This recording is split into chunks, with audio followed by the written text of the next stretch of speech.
ஸ்ரீ சங்கரா TV நேயர்களுக்கு வணக்கம். சுபதினம் நிகழ்ச்சியில் அனைவரையும் சந்திக்கிறதுல மிகவும் மகிழ்ச்சி. ஆல்மோஸ்ட் ஒரு மந்த் எண்ட் அண்ட் இயர் எண்டுக்கு நம்ம வரப்போகிறோம். டிசம்பர் மாதம் 27ஆம் தேதி வெள்ளிக்கிழமை and the last weekend of this இயருங்க. ஸோ இந்த ஃப்ரைடே எல்லாருக்கும் எல்லா சந்தோஷமும் வரட்டும். எல்லோரும் ரொம்ப ஹாப்பியாக இருங்க. 12 ராசிகளுக்கும் இன்றைக்கி எப்படி இருக்குன்னு பார்க்கலாம். அதை தொடர்ந்து ஒரு கேள்வியும் உண்டு. மேஷராசி நேயர்களுக்கு அஸ்வினி நட்சத்திரக்காரர்களுக்கு இன்றைக்கி சந்திராஷ்டம தினமாக அமைகிறது. இன்றைக்கி சந்திராஷ்டமம் நான் அதை பண்ணக்கூடாது இதை பண்ணக்கூடாது அப்படிங்கிற மாதிரிலாம் எதுவுமே கிடையாது. எல்லாமே பண்ணலாம்.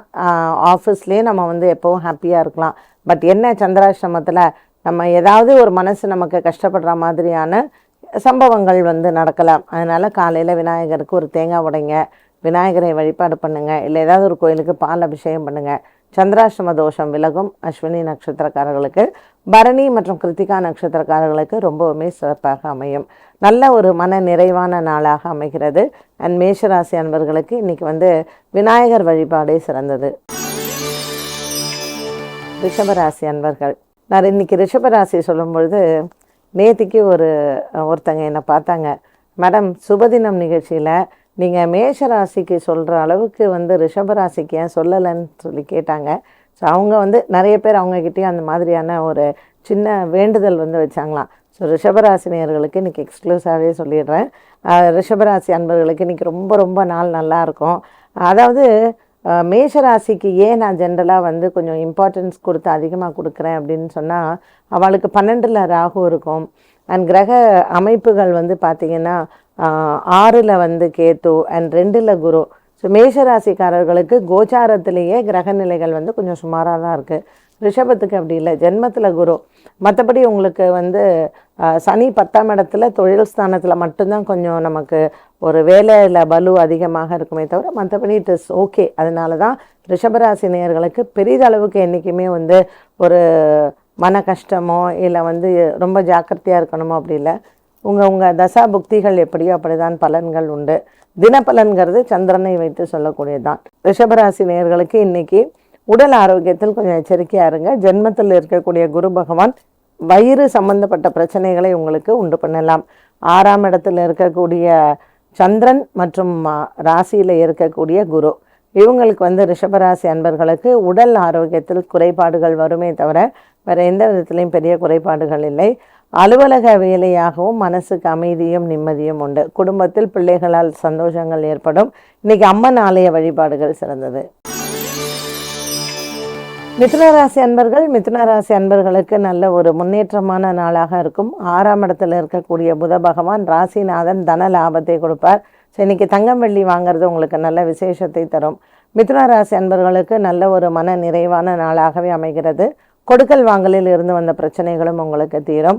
கடன் தொல்லைகள் தீர இன்றைய நாளில் உங்களுக்கு எடுத்துக்கொண்ட வேலைகள் அனைத்தும் சுமூகமாகவே அமைகிறது. மிதுனராசி அன்பர்களுக்கு இன்றைய நாளில் முருகன் ஆலய வழிபாடுகள் சிறந்தது.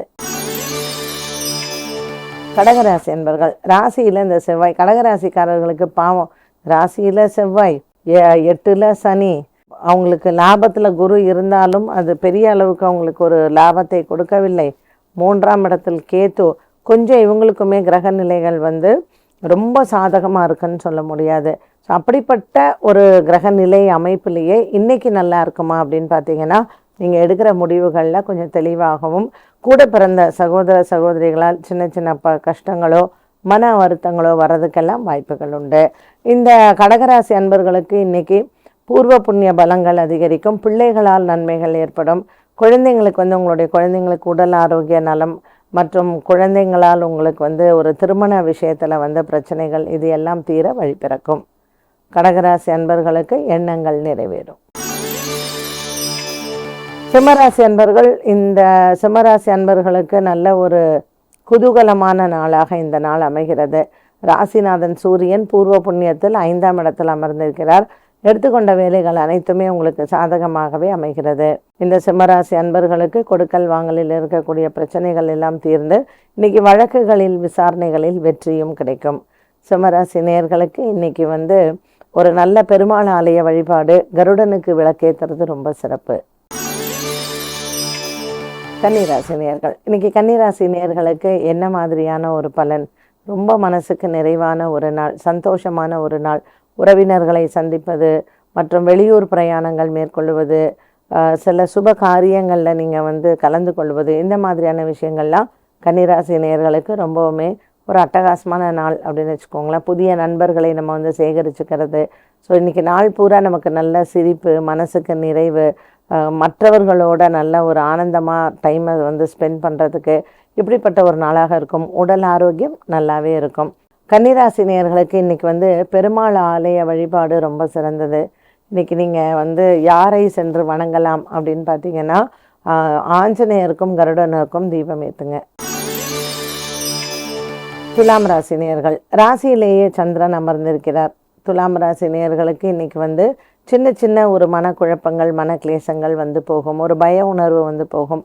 மற்றபடி இந்த நாள் ரொம்பவுமே நல்ல நாளாக அமைஞ்சிருக்கு. இந்த துலாம் ராசி நேயர்களுக்கு இன்றைக்கி நரசிம்ம பெருமாள் வழிபாடு ரொம்ப சிறந்தது.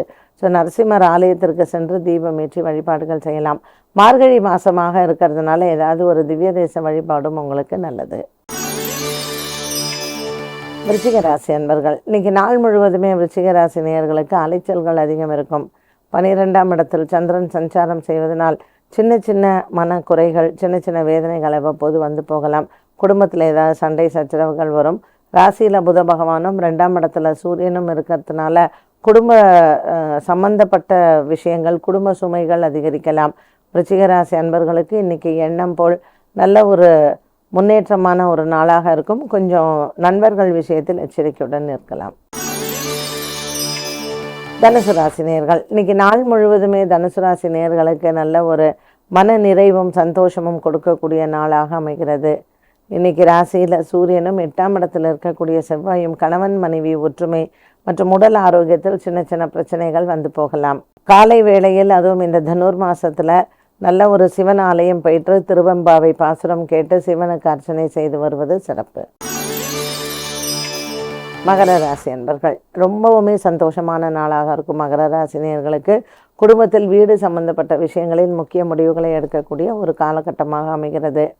இன்றைக்கி நாள் முழுவதுமே மிகவும் சந்தோஷமாக இருக்கும். எடுத்துக்கொண்ட வேலைகள் அனைத்தும் உங்களுக்கு நிறைவேறும். இன்றைய நாளில் இந்த மகர ராசி அன்பர்களுக்கு புதிய வீடு வாங்கக்கூடிய யோகங்கள் பற்றி பேசுவதோ அல்லது வீடு சம்பந்தப்பட்ட விஷயங்களில் முக்கிய முடிவுகளையோ எடுக்கலாம்.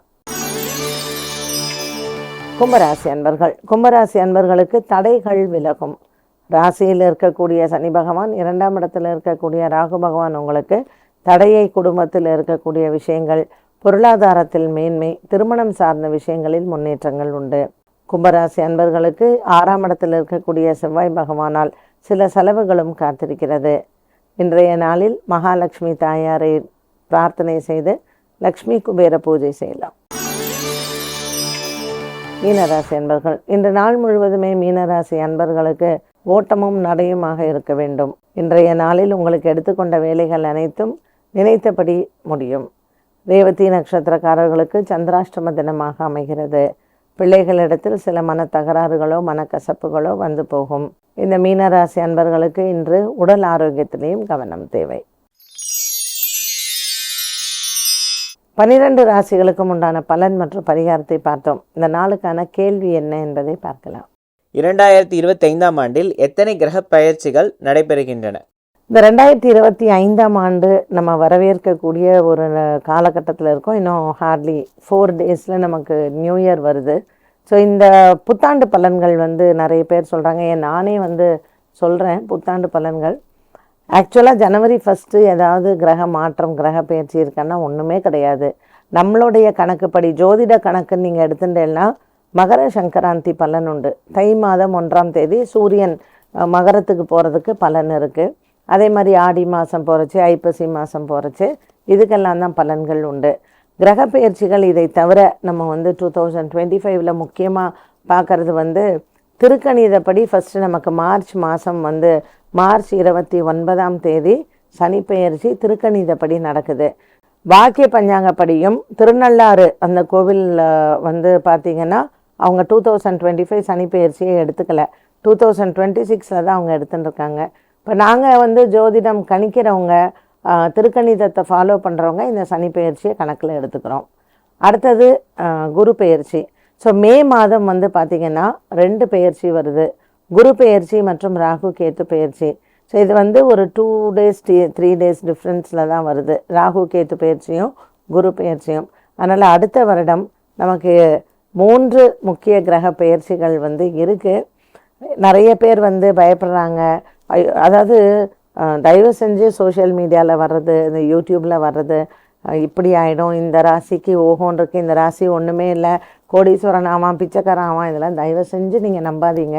உங்களுடைய ஜாதகத்தில் உங்களுக்கு தசாபுக்திகள் எப்படி இருக்குது, அண்ட் நம்மளுடைய உழைப்பு, நம்ம வணங்குற தெய்வம், நம்ம குலதெய்வம், இஷ்ட தெய்வம், இந்த தெய்வ அனுகிரகங்கள் இருந்தாலே என்றைக்குமே நம்ம கோடீஸ்வரர் தான். என்றைக்குமே எல்லா நியூ இயருமே நமக்கு சூப்பர் டூப்பர் இயராக தான் இருக்கும். So B positive. அண்ட் வரக்கூடிய பெயர்ச்சிகளை நினச்சி எனக்கு நல்லாவே போடலை, எனக்கு சரியாக இல்லை அப்படிங்கிறத நீங்கள் நெகட்டிவாக திங்க் பண்ணவே பண்ணாதீங்க. அண்ட் எப்பொழுதுமே நம்மளுடைய சுபதினம் நிகழ்ச்சி ரொம்ப ரொம்ப ஒரு பாசிட்டிவ் இம்பேக்ட் தான் நம்ம மக்களிடையே உண்டு. அதனால் நீங்களும் வெயிட் பண்ணுங்கள், இந்த 2025 எப்படி இருக்குங்கிறத இந்த சுபதினத்தில் நீங்களும் பார்க்கலாம். மீண்டும் உங்களை சந்திக்கும் வரை நன்றி, வணக்கம்.